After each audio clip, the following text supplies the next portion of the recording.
Or not.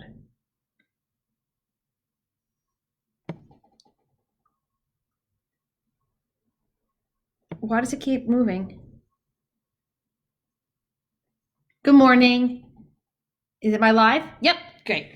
Good morning and welcome to day 3 of Loving Like Jesus Loved. So I have to tell you, Facebook changed all the live settings today, so I'm a little bit frazzled, but that's okay. So day 3 is that love listens. And if you know me, this really hit me hard. There's a story in the Bible that they use, but there's another one I want to use. In Mark 5:32 and 33, there's a story that where Jesus is walking in a crowd and a woman touches him. She'd been bleeding for like 12 years, and she just knew if she touched him that she would be healed. All she had to do was touch his cloak.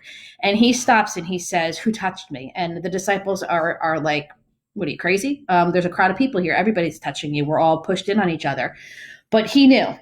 And so the woman comes before him, and it says, "And he looked around to see her who had done this thing. But the woman, fearing and trembling, knowing what had happened to her, because she was healed, came and fell down before him and told him the whole truth." She told him the whole truth, and he listened. Hold on to that for a second. Then in Matthew 20, 29 to 32, Jesus he sees 2 men that are blind, and they call out to him. And he turns to them and says, "What do you want me to do for you?" A couple of things. Jesus knew the woman's whole story already. He didn't need to listen, but she needed to be heard.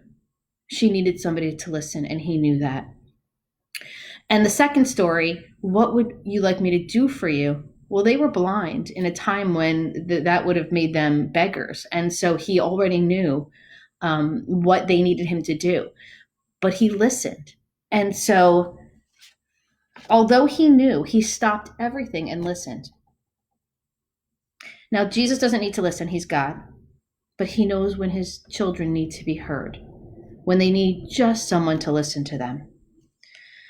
So this really did strike me because, well, for anybody that knows me, I can talk, and I've been working a lot on learning to listen better.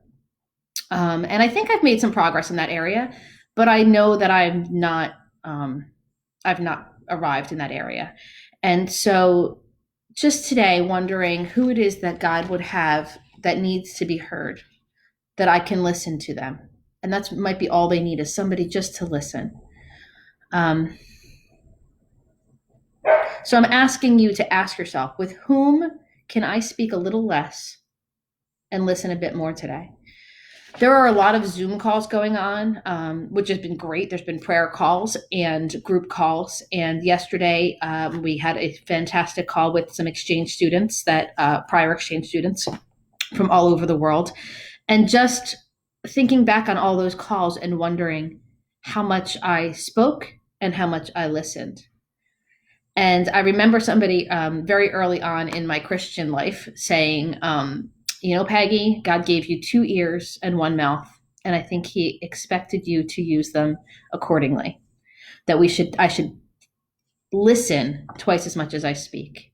And that stuck with me. So with whom can you listen more and talk less with today?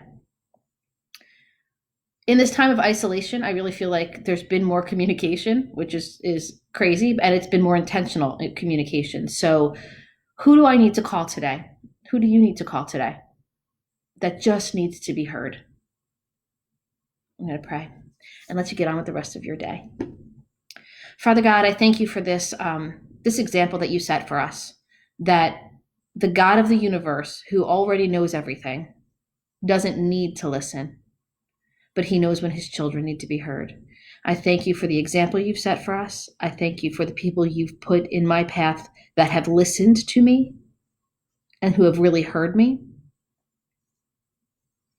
And I ask that you bring to mind the people that need to be heard, that I need to reach out to today just because they need to be heard. I thank you in advance for this. In your son's precious name, amen. Amen. Have a great day, everybody. See you tomorrow.